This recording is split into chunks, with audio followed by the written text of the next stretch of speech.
था जी जूली आंटी की बहू रानी का फेस रिवील वीडियो। भाई लप्पू ना हो कहीं पे ऐसा हो सकता है, उसके चर्चा के बिना तो भाई वाईटी सूना ही सूना है। तो फेस रिवील हो गया और प्यारी सी बहू रानी भी हम सबको दिख गई। तो इन सभी पे विस्तार से चर्चा करेंगे। उससे पहले आप सभी चैनल को सब्सक्राइब कर दीजिए और वीडियो को लाइक कर दीजिए। बाद में आप लोग लाइक करना भूल जाते हैं और कमेंट करके बताइए कैसी लगी आप सभी को वीडियो, और बेल आइकन दबा दीजिए ताकि नोटिफिकेशन आप लोग को मिल जाए। तो चलिए स्टार्ट करते हैं। भाई आज जो थी जूली आंटी लाइव आई हुई थी और उन्होंने वादा किया था कि आज वो फेस रिवील करेंगे और वो वादा की पक्की है। ऐसे लाइव में पता चला हम लोगों को। क्या उनकी बहू रानी भी बोलती है, जो बोलती है मम्मी जी वही होता है। तो फिर वो आज वीडियो लाई और अपनी बहू रानी का फेस रिवील कर दी और बहुत सारा प्यार मिला उन्हें भर भर के। और बहुत सारे लोग ज्वाइन किए थे देखने के लिए। आखिर बहू रानी है नया नया फेस रिवील वीडियो में, तो भाई सबको देखना था कैसी है हमारी स्विगी भाई की वाइफ। बहुत ज़्यादा इंतज़ार था, हमें भी इंतज़ार था देखने का। बहुत दिन से आ रही थी ब्लॉग में बस मास्क लगा के, तो फिर वो सामने से चेहरा देखने का एक्साइटमेंट अलग होता है। तो उस चीज़ को एक्साइटमेंट को भी वैसे ही क्रिएट करके रखी। फिर जब फेस सामने आया जैसे पहले बड़ा वाला बेटा आया उनका, फिर छोटा वाला बेटा आया, फिर जाके फेस रिवील हुआ। जैसे ही फेस रिवील हुआ तो भाई सारे लोग जो है मुँह दिखाई देने लगे दक्षिणा। तो फिर अच्छा लगने लगा ये देख के। और जूली आंटी को भी बहुत सारा प्यार मिला तो खुशी हुई देख के। और बहू बहुत प्यारी लगी देखने में, मासूम सी है, अच्छी लगी देखने में। ऐसे भी पसंद अगर है उन लोगों की तो अच्छी ही होगी। किसी भी मैरिज में ना लड़का लड़की खुश होना चाहिए, वो दोनों एक दूसरे के साथ खुश है, अच्छा कंपैटिबिलिटी है, तो इससे बेस्ट स्टोरी क्या होगा। ये बात बार बार बोल रही थी जूली आंटी। क्या हाँ, ये दोनों खुश रहे तो फिर मुझे भी अच्छा लगता है। सब इन लोगों की वजह से, इन लोगों का थोड़ा बहुत दोनों भाई का नोक झोंक भी चलते रहता है, तो वो बहुत अच्छा लगता है इन लोगों का रिलेशन। इनकी फैमिली बहुत प्यारी है और अच्छी लगती है देखने में इन लोगों का। जो भी ब्लॉग आता है थोड़ा इंटरटेनमेंट टाइप का अच्छा होता है। वैसे वो उसमें जाके जो है इनका जो बेटा है छोटा वाला, उन्होंने बताया जो है स्वेगी, उन्होंने बताया कि कैसे उनकी मम्मी स्ट्रगल कर रही थी। 40-50 पहले व्यू आते थे, उसके बाद धीरे धीरे करके बढ़ते गए। तो ये एक छोटे क्रिएटर के लिए ना बहुत ज़्यादा अच्छा मोटिवेशन था, क्योंकि जितने भी छोटे क्रिएटर्स होते हैं उनके साथ ये चीज़ होता है कि बहुत कम व्यू आते हैं तो वो लोग थक जाते हैं। वो जैसे स्विगी बोल बंद करने के लिए वाईटी और आगे छोड़ देने के लिए वो लोग कर ही रहे हैं, पर जो है आंटी वो हार नहीं मानी। तो ऐसे होता है, धीरे धीरे लोग आगे बढ़ जाते हैं। उनमें से भी किसी को जलन होने लगी, भाई अब लप्पू ना आए तो ऐसा हो सकता। तो किसी का कमेंट आया कि ये सब कंट्रोवर्सी की वजह से हुआ और लप्पू लप्पी से कंट्रोवर्सी के बाद ही फेम में और नाम हुआ है। तो ऐसा नहीं है, वो जब मेहनत कर रही थी तो धीरे धीरे आगे बढ़ना भी था। और जो वो कन्यादान वाली बेटी है उनके थ्रू भी बहुत सारे लोग उन्हें जानते थे। बहुतों ने कमेंट भी किया हुआ था, क्या आप हम लोग उनकी वजह से जानते हैं आपको।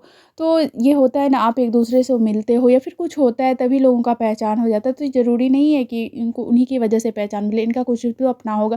जैसे बहुत सारे सॉन्ग्स में देखा जाता है स्वैगी को, तो वो तो ऑलरेडी नॉन चेहरा थे और इनकी मम्मी को भी थोड़ा सा मिल गया। और अगर कोई इंसान सही है तो उसको सही बोलना, गलत है तो गलत बोलना, ये कहीं गलत बात नहीं होती। इसके लिए ये नहीं है कि आप सारा क्रेडिट ही दे दो किसी को। किसी की मेहनत होती है कि आप इतना दिन दिए हो वाईटी पे। जब 40-50 व्यूज आते हैं तो फिर लगता है कि यार क्या है, छोड़ देना चाहिए, इतना मेहनत करते कुछ नहीं होता। बट उस टाइम पे भी लगे रहना और करते रहना। तो 2 साल पहले नहीं हुई थी ये कंट्रोवर्सी, उससे पहले वो थोड़ा ग्रो कर चुकी थी। तो ये चीज़ लोग भूल जाते हैं, सबको बस यही रहता है कंट्रोवर्सी से मिला है, थोड़ा सा पहचान कंट्रोवर्सी से अगर मिला है तो कुछ तो पहले अपने से होगा। वो सब उन सब का भी क्रेडिट नहीं दिया जा सकता है ना, सारा क्रेडिट लप्पू को ही नहीं दिया जाएगा। और कमेंट में ये जब बातें बोल रहे थे तो वहाँ पे जाके स्वैगी बोलते भी आके, क्या मैं कुछ बोलना नहीं सकता, अभी मम्मी रोक रही थी उनकी कि अभी मत बोलो कुछ, वो बोलना कुछ चाह रहे थे लेकिन आंटी रोक दी। और बहुत अच्छा कि निगेटिविटी से जितना दूर रहा जाए वो उतनी ही अच्छी चीज़ें होती है। और वो कमेंट में भी आ रहा था, तो क्या अगर बोलने देती तो क्या अपना असली चेहरा दिखाते हैं, अपना सही चीज़ देखते। मैं कुछ कमेंट पढ़ के सुनाती हूँ आप लोगों को कि कैसे अंधभक्त है लप्पू लप्पी के, जो कुछ भी हो, किसी का भी कुछ हो, उसी से जोड़ ही देते हैं, पता नहीं कैसे। तो मैं कमेंट पढ़ रही हूँ। यहाँ पे एक कमेंट आया था कि कन्यादान वाली बेटी का भी नाम लीजिए, उनकी वजह से भी आप लोगों को बहुत सारा पहचान मिला है। तो ये यहाँ पे पहचान की बातें नहीं हो रही थी कि किसकी वजह से पहचान मिला है। यहाँ पे बस उनका जो बेटा था उन्होंने बताया कि कभी एक टाइम पे बहुत मेहनत करती थी, ये 40-50 व्यू में भी नहीं छोड़ी थी, कंटिन्यू रखी उन चीज़ों को। वो उस चीज़ का क्रेडिट दे रही थी अपनी मम्मी को, ये नहीं कि कैसे कहाँ जाके फ़ेम मिला। तो भाई उन्हें तो अपने बेटे के नाम से भी तो कुछ व्यूज़ मिले होंगे ना, तो अब क्या वो भी बोल देता है कि अब मेरी वजह से मिला है, नहीं उनकी भी तो मेहनत रही होगी ना, आंटी जी की भी कुछ मेहनत रही होगी। तो उस चीज़ को बस एप्रिशिएट किया।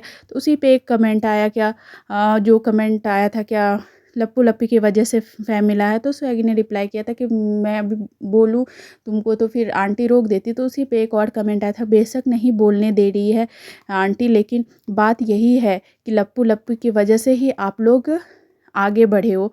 तो भाई अब क्या पूरा वाईटी पे जो भी आगे बढ़ रहा है उसी लोगों की वजह से बढ़ रहा है। और उस पे एक कमेंट ये भी आए, वरना अपना नेचर दिखा दोगे, असली चेहरा दिखा दोगे। ये जो न्यू बहुरानी होने वाली है वो भी बार बार रोक रही थी स्वैगी को कि मत बोलो आज का दिन अच्छा। आंटी जी भी रोक रही थी और ये बहुत अच्छा कि निगेटिविटी को आज नहीं आने दिया। आज बहुत अच्छा दिन था और लाइव देख के भी अच्छा लग रहा था। और बहुत सारे लोग कोई पैसे दे रहे थे उन लोगों को गिफ्ट के तौर पे। भाई मुँह दिखाई तो मिलेगी ना, वाईटी की बहुरानी आई है, एक नया चेहरा आया वाईटी पे जो हिडन था। और अब ब्लॉगिंग में आएगी तो लोगों का एक्साइटमेंट और बढ़ गया और फिर मुँह दिखाई तो बनती है भाई। तो अच्छा लगा देख के। और ऐसे कोई भी परिवार हँसता खेलता रहे, और क्या चाहिए इन लोगों को। फैमिली खुश तो सब कुछ। सारे लोगों को कंट्रोवर्सी नहीं चाहिए होती, बिना मतलब की कंट्रोवर्सी में आते भी नहीं हैं ये लोग। और ओवरऑल सब अच्छा रहा, ब्लॉग देख के अच्छा लगा, आज का लाइव अच्छा लगा देख के। तो इस वीडियो को यहीं पे एंड करते हैं, मिलते हैं नेक्स्ट वीडियो में। Thank you for watching. आप लोगों को कैसी लगी बहुरानी कमेंट करके बताइएगा।